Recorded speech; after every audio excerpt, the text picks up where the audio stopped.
नमस्कार, भारत एक्सप्रेस देख रहे हैं आप। आपके साथ मैं हूं उज्जवल मिश्रा। उत्तर प्रदेश में उपचुनाव के नतीजों के बाद अब एक बार फिर मंत्रिमंडल की कैबिनेट विस्तार को लेकर के चर्चा तेज हो गई है।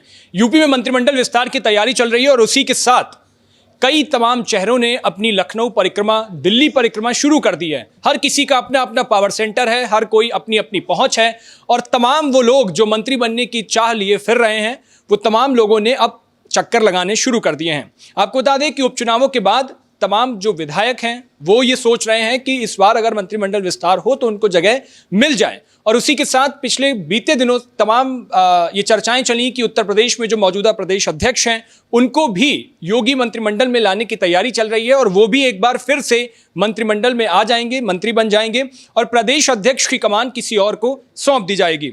आपको बता दें कि बीते दिनों लखनऊ में मीटिंग भी हुई थी 2 दिन पहले और उस सभागार में कई सारे मुद्दों को लेकर के चर्चा हुई है।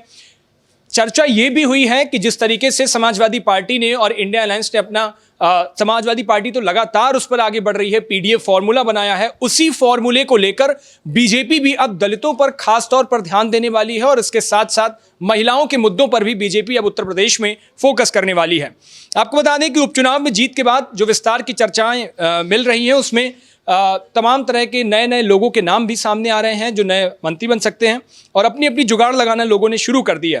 इधर जो एनडीए के सहयोगी दल हैं उत्तर प्रदेश के अंदर, चाहे वो निषाद समाज पार्टी हो, संजय निषाद की, चाहे वो जयंत चौधरी की आरएलडी हो, ये लोग भी अब अपनी मंत्रिमंडल का कोटा बढ़वाने के लिए इन लोगों ने भी अपनी जुगत शुरू कर दी है और ये भी चाह रहे हैं कि उत्तर प्रदेश के अंदर जो नया कैबिनेट विस्तार हो, जो नया मंत्रिमंडल बने, उसको लेकर के अपनी जगह काबिज कर ली जाए। आपको बता दें कि ये जो मंत्रिमंडल होना है ये 2027 को देखते हुए उत्तर प्रदेश में विधानसभा चुनाव हैं और उस चुनाव के देखते हुए ये मंत्रिमंडल विस्तार किया जाएगा।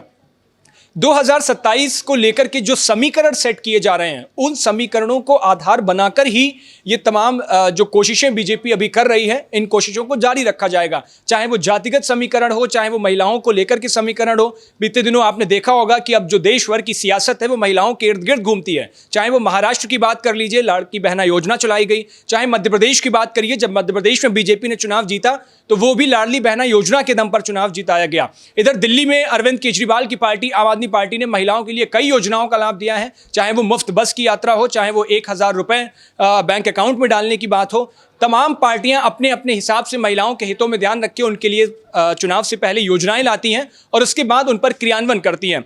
ठीक यही आधार उत्तर प्रदेश में भी बनाया जाएगा और उत्तर प्रदेश में 2027 के चुनाव से पहले महिलाओं के लिए सरकार कुछ बड़ी योजना ला सकती है, उसको भी ध्यान में रख करके ये पूरा समीकरण साधा जाएगा। एक खास बात और है, उपचुनाव के अभी नतीजे आए हैं और इस उपचुनाव में जिन विधायकों ने अच्छा परफॉर्म किया है उन विधायकों को भी बड़े तोहफे के रूप में शायद मंत्रिमंडल में शामिल कर लिया जाएगा। अब जैसे मैनपुरी के विधायक ने बीजेपी को कई दशकों बाद मैनपुरी में बड़ी जीत मिली है और मैनपुरी में बीजेपी ने अच्छा करिश्मा किया है। मैनपुरी वो इलाका है जहां समाजवादी पार्टी का गढ़ माना जाता है और किसी के गढ़ को भेद करके किसी का किला फतेह करना, ये बीजेपी के अंदर एक जो बीजेपी के विधायक ने किया है, तो जाहिर सी बात है बीजेपी उसको बड़ा तोहफा देगी और इस तोहफे के रूप में शायद मैनपुरी के विधायक को मंत्रिमंडल विस्तार जब किया जाए तो उसमें शामिल किया जाएगा। इसके अलावा प्रदेश अध्यक्ष की बात तो है ही और तमाम चेहरों का जो परिक्रमा है वो अपनी शुरू हो गई है मंत्री बनने को लेकर के। हालांकि आपको क्या लगता है, क्या वाकई में जो नए चेहरे अब आएंगे और मंत्रिमंडल विस्तार होगा उनमें किसी नए चेहरों को जगह दी जाएगी या फिर बीजेपी उन बड़े चेहरों को वापस लाने की कोशिश करेगी? जैसे बीजेपी के प्रदेश अध्यक्ष स्वतंत्र देव सिंह हो गए, इनको वापस लाने की तैयारी की जा रही है, तो ऐसे बड़े चेहरे वापस लाएगी या आपको वाकई लगता है कि कोई नए चेहरे आएंगे? अपनी राय हमें कमेंट बॉक्स में जरूर बताइएगा। देश और दुनिया की बाकी तमाम खबरों के लिए देखते रहिए भारत एक्सप्रेस। शुक्रिया।